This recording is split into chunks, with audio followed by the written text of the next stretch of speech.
말씀을 봉독하겠습니다. 이때에 예수께서 갈릴리로부터 요단강에 이르러 요한에게 세례를 받으려 하시니 요한이 말려 이르되 내가 당신에게서 세례를 받아야 할 터인데 당신이 내게로 오시나이까.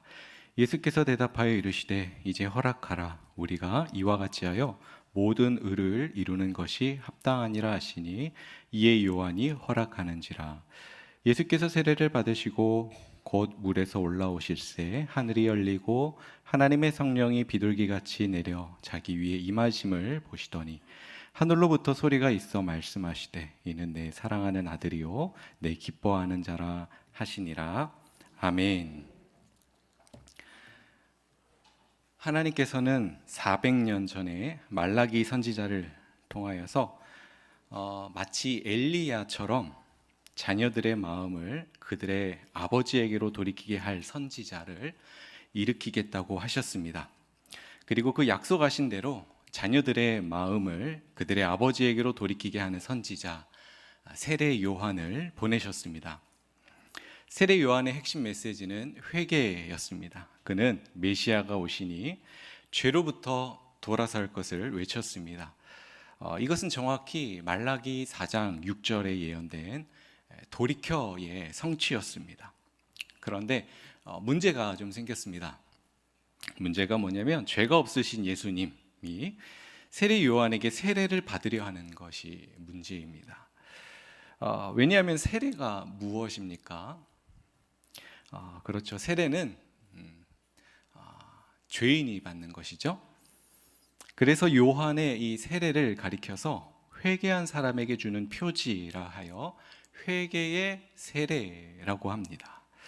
그런데 죄가 없으신 예수님, 그리고 사람이 되신 예수님, 누가요? 하나님이 사람이 되신 예수님이 다른 일도 아니고 회개의 표지를 베풀어지는 그 세례를 받고자 지금 자신에게 왔으니 그는 놀란 것이죠. 그래서 예수님이 말씀을 하십니다. 이제 허락하라. 우리가 이와 같이 하여 모든 의를 이루는 것이 합당하니라. 무슨 말입니까? 이 말은 우리가 이와 같이 하는 것이 곧 하나님의 뜻이라는 것입니다. 그러자 세례 요한이 허락하고 예수님이 세례를 받습니다. 그런데 이때 매우 독특한 광경이 펼쳐지죠. 왜냐하면 예수님께서 세례를 받으시고 물에서 올라오실 때 오늘 말씀에서 말씀하는 것처럼 하늘이 열리고 하나님의 성령이 비둘기같이 예수님 위에 임하시고 그리고 하늘로부터 이는 내 사랑하는 아들이요 내 기뻐하는 자라라는 소리가 울려 퍼졌기 때문입니다. 이 장면을 놓고 이 장면은 삼위일체 하나님께서 동시에 나타나는 장면이라고 봅니다. 왜냐하면 성자는 물속에서 세례를 받으시고 성령은 비둘기같이 임하시고 성부는 이는 내 사랑하는 아들이요 내 기뻐하는 자라는 음성을 선포하셨기 때문입니다. 그래서 이 장면은 단순히 세례가 아니라 예수님의 구속 사역을 알리는 공식 임명식과도 같다라고도 봅니다. 그리고 이 장면은 바로 이분이 바로 구약에서 예언한 바로 그 선지자임을 알려줍니다. 그래서 지금 이 편지를 받는 1차 독자인 유대인들은 이 장면을 보면서 무엇을 깨달았을까요? 그것은 자신들의 손으로 죽인 예수님, 그가 바로 하나님이 보내신 우리의 구원자였음을 확인했을 것입니다. 그래서 우리는 이제 이런 질문 앞에 서야 합니다. 그렇다면 예수님은 죄가 없으신데 왜 세례를 받으셨는가?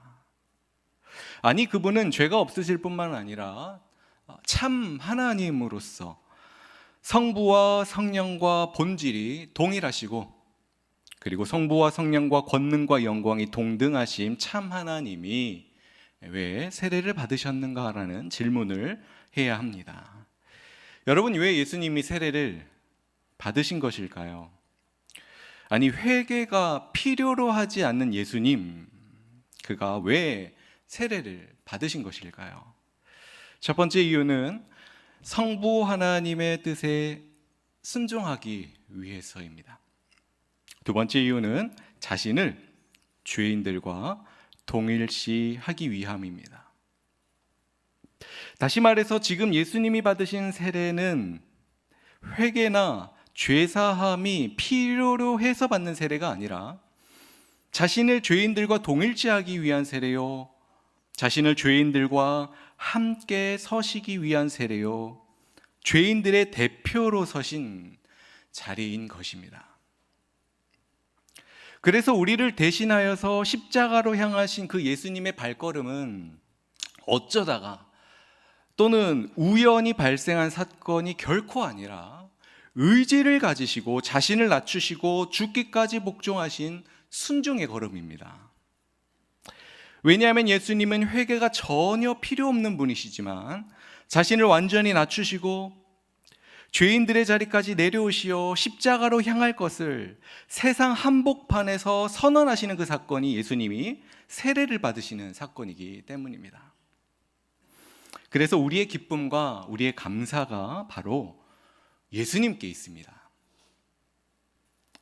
왜냐하면 예수님은 그는 근본 하나님의 본체이시죠. 그러나 의지를 가지시고 하나님과 동등됨을 취할 것으로 여기지 아니하셨습니다. 그는 의지를 가지시고 자기를 비워 종의 영치를 가지사 사람들과 같이 되셨고, 그는 의지를 가지시고 자기를 낮추시고 죽기까지 복종하셨기 때문에 우리의 감사의 이유요, 우리의 기쁨의 이유가 되십니다. 그런데 여러분, 이뿐만입니까? 여기서 끝이 아닙니다. 예수님은 우리를 의롭다 하시기 위하여 성령의 능력으로 죽은 자 가운데서 다시 살아나셨습니다. 그리고 지금은 하나님 보좌 우편에서 만왕의 왕 만주로 계십니다.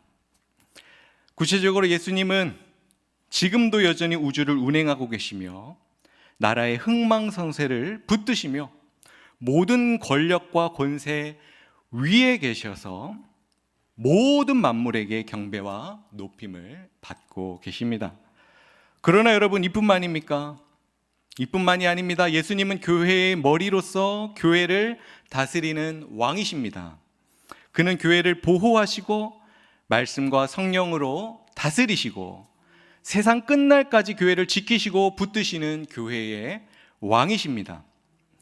그리고 그는 마지막 날에 다시 구름 타고 오셔서 모든 원수를 심판하시고 그리스도 안에 있는 자들을 사망이 없고 애통하는 것이나 곡하는 것이나 아픈 것이 다시 있지 아니한 새 하늘과 새 땅으로 인도하셔서 마침내 왕 대신 그리스도와 함께 다스리는 자로 서게 하실 것입니다.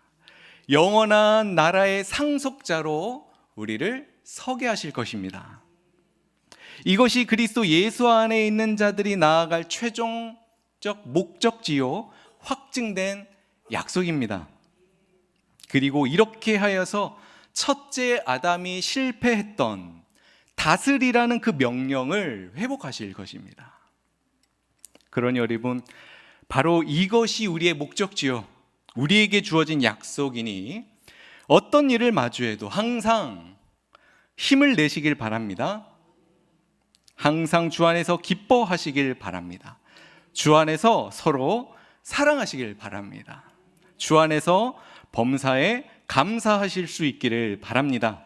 왜냐하면 우리를 위하여 사람이 되시고 세례를 받으시고 십자가에 죽으시고 부활하시고 승천하시고 그리고 다시 오실 예수님은 우리를 사랑하시고 우리를 기뻐하시고 지금도 우리와 함께 계시기 때문입니다.